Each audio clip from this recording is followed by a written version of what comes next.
About the shove, that moment that happened on stage. Oh.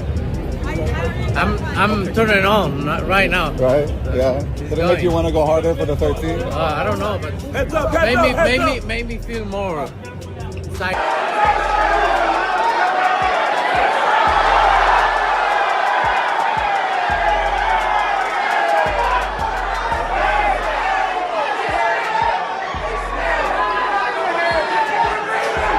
Terence Crawford and Canelo Alvarez were at it earlier, after an unexpected clash at the gym. A surprise visit from Canelo Alvarez led into a clash that became very heated and violent, ending in a massive brawl. One interesting outcome of the whole thing is that Terence Crawford was unfazed by Alvarez's attack. At 37 and nearing the twilight of a remarkable career, the two-weight undisputed champion isn't just chasing belts, he's chasing legacy. In your view, Terence Crawford beats Canelo. He cooked Canelo. Ooh. Really? He beats him. Yes. Look, if you go back and you watch the fight with Lara, and you can see the same tendencies that Canelo has now, but he's a lot older now. But I just think that Terence has more skills than a Lara, and I think he can do more. And to him, nothing would define it better than defeating the biggest name in boxing. At first, the fight felt like a long shot. Canelo kept brushing it off, showing little interest, but then one man changed everything and turned the impossible into a reality. And the same man is set to become only the third man to defeat Canelo Alvarez. GEA chairman Turki Alalshik signed Canelo for a 4-fight deal, kicking off the contract with the William Skull fight. Now Canelo is set to face Crawford on September 13th at Allegiant Stadium in Las Vegas, live on Netflix. I don't respect him anymore because he say, I'm not gonna do what they want me to do and this and that. And then he tried to, maybe Turki Alalshik told him, hey, you need to do something because you seem so nervous in Riyadh. So and he tried to walk me back, and that's why I pushed him. Although the reported purse is $200 million, allocating $150 million for Canelo and $50 million for Crawford, Bud told ring champs with Ak and Barak that he is only making $10 million from the fight. This revelation sparked speculation that Crawford might be stepping into the ring with Canelo primarily for the paycheck. However, boxing insider Rick Glazer doesn't seem to think so, as he revealed the real motive behind Crawford's decision to climb several weight classes to fight Canelo. I know it's hard for some of you to fathom, Glazer wrote on X, but Terence Crawford is fighting Canelo for one reason, and one reason only. It's about legacy. He addressed the speculations about Crawford's intentions to make big money before hanging up the gloves, noting, Crawford wants to be everything a fighter is supposed to be in boxing, and that is about legacy through challenging himself. Glazer concluded by writing, Terence Crawford is going for all the gusto. While other fighters in this era talk big, they avoid the biggest challenges. If he's able to be aggressive, not be affected by Bud's punches, and just keep, attacking and imposing that will on him, and then Bud being the dog that he is, and just saying, you know what, I'm gonna go, I'm letting loose. Crawford is special. I know he hasn't fought the resume everyone wants, but you have that or you don't have that ingredient. I think he has it. Canelo's really good. He's tremendous. But could he be a tiny bit overrated? The greatness is within Crawford. It's in his desire, it's in his mind, it's in his makeup, where he came from. If he wins, Crawford will become the first 3-weight undisputed champion of the 4-belt era, having previously unified all the belts in the super lightweight and welterweight divisions.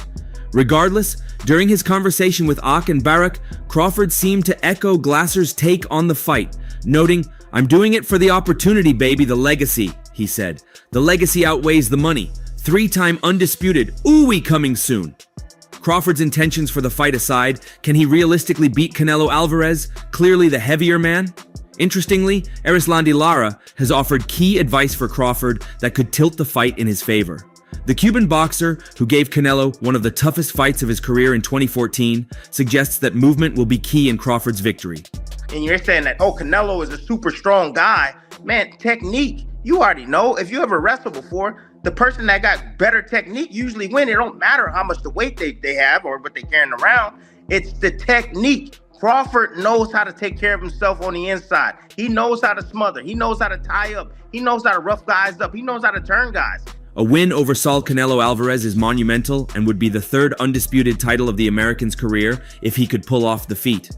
A former rival of Canelo Alvarez, Cuban fighter Erislandy Lara, shared a tactical insight that could be key for Terence Crawford to achieve a historic victory on September 13th in Las Vegas.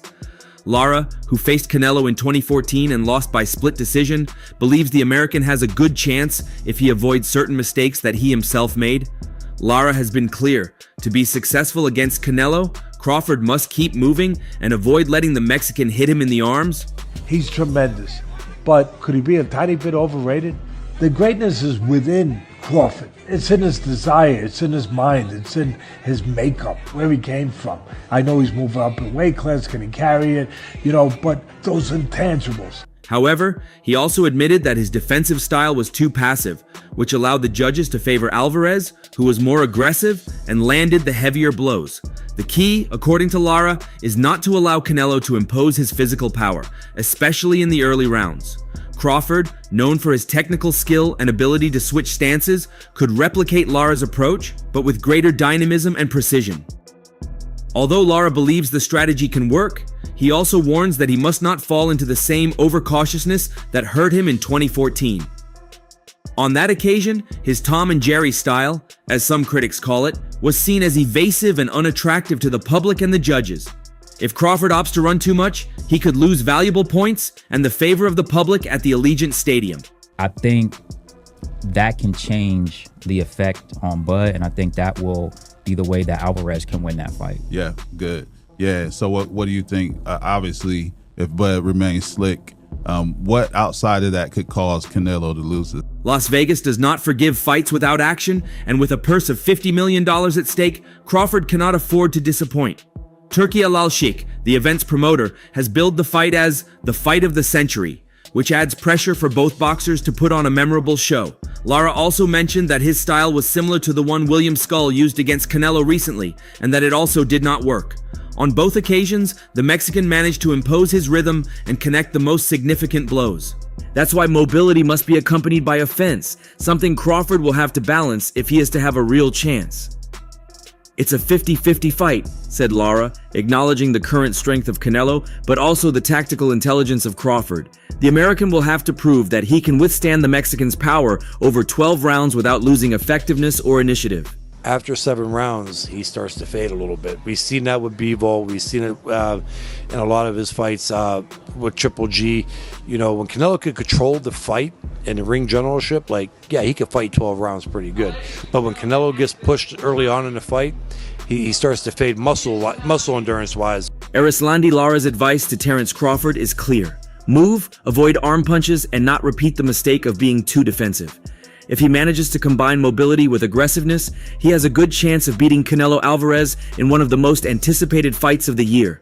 Advised by a former Canelo opponent to focus on his legs, the Omaha fighter will need to make the two weight divisions jump comfortably to maintain his speed and slick movements.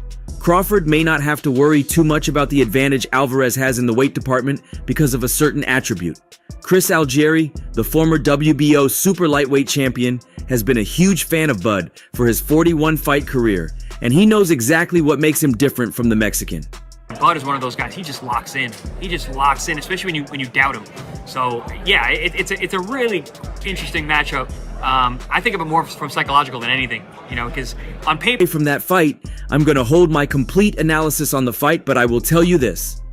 I've seen Canelo pushed around. I've never seen Terence pushed around. So when you talk about who is going to be the boss, I've never seen anyone boss Terence Crawford around, but I have seen Canelo get bossed. And that's all for now. For the very best updates on news, moments, events, and actions in the world of boxing, stay connected with us by subscribing to our YouTube channel, and don't forget to turn on notifications to get notified when we drop quality contents like this.